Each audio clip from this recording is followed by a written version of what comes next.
Assalamualaikum dan selamat pagi semua. Hari ini kita akan sambung dengan topik seterusnya iaitu nilai wang. Sebelum tu, cikgu nak perkenalkan dulu abakus kepada anak-anak semua. Ini ialah abakus. Lihat di sini, ini ialah bingkai abakus. Ini pula ialah palang pemisah. Ini pula ialah manik atas. Manik atas ni nilainya ialah 5. 5. Ini pula ialah manik bawah. Manik bawah ada 4. Setiap satu nilainya 1. 1, 1 dan 1. Ini pula ialah tiang. Jadi dalam topik wang ini, kita akan mempunyai titik di sini. Kenapa titik ada di sini? Kerana titik ini akan memisahkan antara nilai sen dan ringgit. Di sebelah kanan ialah sen dan di sebelah kiri ialah ringgit. Jadi nilai tempatnya ialah ini sa, ini pula ialah puluh. Ini sa dan ini ialah puluh. Ingat ya, titik ini memisahkan antara nilai sen dan nilai ringgit. Okey, mari kita lihat nilai 5 sen. Ini ialah duit shilling 5 sen. Ingat, titik ini pisahkan antara ringgit dan sen. Jadi, kita lihat kepada manik yang di atas telah turun ke bawah. Dan manik atas nilainya ialah 5. Jadi, nilai ini ialah 5 sen. Kita lihat kepada duit shilling 10 sen. Ini dalam perkataan dan ini dalam angka 10 sen. Titik ini pisahkan ringgit dan sen. Ini ialah ruang sen, ini pula ialah ruang ringgit. Jadi, untuk sen, kita akan bina 10 sen. Jadi, manik di bawah kita naikkan 1. Kemudian yang sebelah sifar. Ini ialah 10 sen. Kita pergi kepada duit shilling yang bernilai 20 sen di dalam perkataan dan di dalam angka. Titik yang memisahkan antara ringgit dan sen, ini ialah sen dan ini ialah ringgit. Jadi, untuk menunjukkan nilai 20 sen, kita lihat kepada rumah sen sahaja. Kemudian kita bentukkan 20. Manik di bawah kita naikkan 2 kerana nilainya 1, 2. Kemudian yang sebelah sifar. Jadi nilainya 20 sen. Kita pergi kepada duit shilling 50 sen. Ini ialah rumah sen. Ini pula ialah rumah ringgit. Jadi, untuk menunjukkan 50 sen, kita lihat kepada ruang sen sahaja.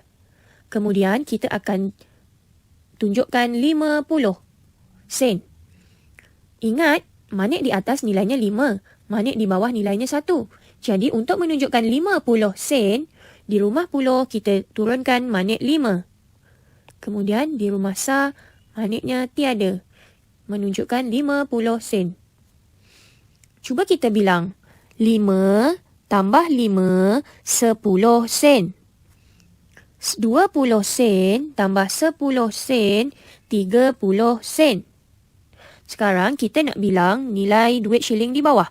50 sen tambah 10 sen tambah 5 sen. Pertama sekali kita akan jumlahkan 50 dan 10 dahulu. Ingat lagi tak blok asas ini? Ini nilainya 1. Ini nilainya 10. Jadi, 50 tambah 10, 60. 60 tambah 5, 65. Jadi, 65 sen. Dalam perkataan, kita pergi pula kepada nilai wang kertas. Ini ialah wang kertas RM1. Kita sebut RM1. Simbolnya pula kita akan tulis RM1. R menunjukkan ringgit, M menunjukkan Malaysia. Tetapi kita tidak boleh sebut RM1. Kita perlu sebut RM1. RM1 ini kita hanya gunakan untuk menunjukkan nilai wang tersebut. Ingat lagi tak titik ini? Ini ialah titik yang memisahkan antara ringgit dan sen. Jadi, untuk menunjukkan nilai RM1, kita hanya perlu pergi kepada ruang ringgit sahaja. Ini ialah rumah sa, ini ialah rumah puluh. Jadi, untuk menunjukkan RM1, hanya perlu naikkan 1 manik di ruang ringgit. Kita pergi kepada contoh kedua, RM5. Simbolnya kita akan tulis RM5. Kita sebut sebagai RM5. Kita lihat kepada abakus, nilai 5 ialah di atas. Jadi manik di atas perlu diturunkan kepada palang ini. Kita pergi kepada nilai wang RM10. Sebutnya ialah RM10. Simbolnya ialah RM10. Di dalam abakus, RM10 ditunjukkan sebagai 1 di rumah 10, kemudian sifar di rumah sa. Jadi nilai ini menunjukkan 10. Lihat kepada nombor ini. Kita lihat kepada contoh di bawah, RM5 dan RM1 menjadi RM6. Simbolnya ialah RM6. Sebutannya ialah RM6. Kita lihat kepada contoh di bawah. Ini nilainya RM1. Ini pula ialah 50 sen, 20 sen, 20 sen dan 10 sen. Bagaimana cara untuk kita gabungkan kesemuanya? 50 sen tambah dengan 20 sen dan 20 sen dan 10 sen. Jom kita tambah 50, 60, 70, 80, 90, 100. Jadi 100 sen sama dengan RM1. Jadi, RM1 tambah RM1 ialah RM2. Simbolnya ditulis RM2. Jom kita pergi kepada buku aktiviti muka surat 15 dan 16. Aktiviti 1, padankan. A, 20 sen. Jadi, awak perlu padankan kepada nilai 20 sen. Kita lihat kepada D, 50 sen dan 20 sen.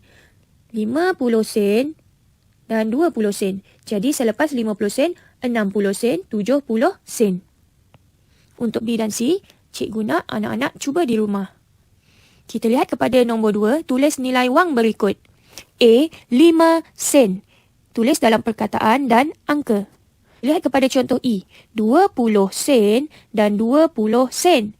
Jadi, selepas 20, 30, 40. Jadi, nilainya ialah 40 sen. Tulis dalam perkataan 40 sen. Kita lihat kepada F, 50 sen dan 10 sen. Jadi, selepas 50 sen, 60 sen. Kita tulis nilai dalam angka dahulu, kemudian tulis dalam perkataan 60 sen. Untuk B, C dan D, anak-anak boleh cuba di rumah. Kemudian kita pergi kepada buku aktiviti muka surat 16, aktiviti 2. Tulis nilai wang berikut. A, RM1. Ini ialah di dalam perkataan dan ini pula di dalam angka. Kita pergi kepada D.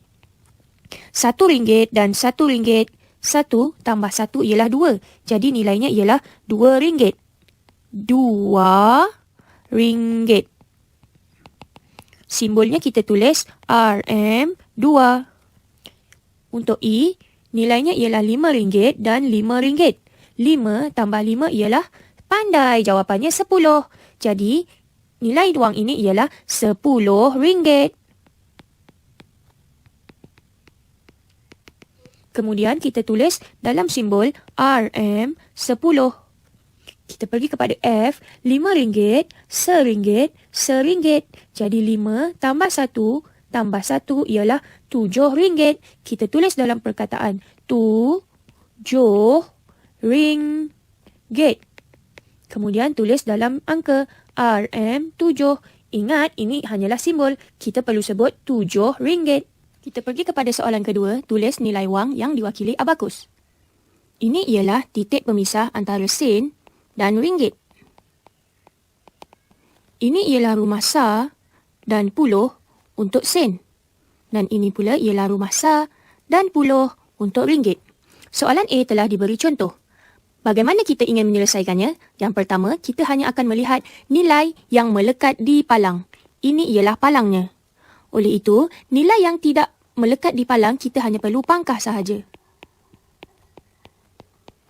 Sekarang kita boleh lihat, nilainya berada di sen.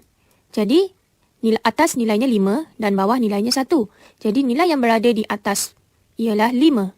Ini pula ialah sifar. Jadi, 50 sen. Kita lihat kepada B. Ini ialah palang. Kita buang.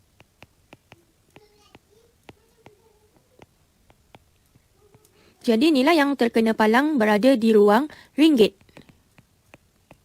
dan nilainya ialah di bawah. Jadi nilainya ialah 1 dan yang ini ialah sifar. Jadi nilainya ialah RM10. Kita lihat kepada C. Pangkah nilai yang tidak kena palang. Jadi nilainya berada di ringgit. Atas nilainya 5, bawah nilainya 1. 5, 6. Jadi jawapannya RM6. Kita pergi kepada soalan D. Pangkah nilai yang tidak terkena palang. Pangkah mana yang tidak kena palang?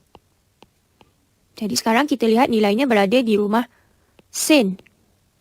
Nilainya di atas, jadi mana ini bernilai 5? Anak-anak tahu tak ini 5 sen ataupun RM5 ya?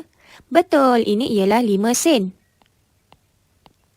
Untuk soalan E, pangkah mana yang tidak terkena palang? Jadi mana yang terkena palang berada di ruang sen.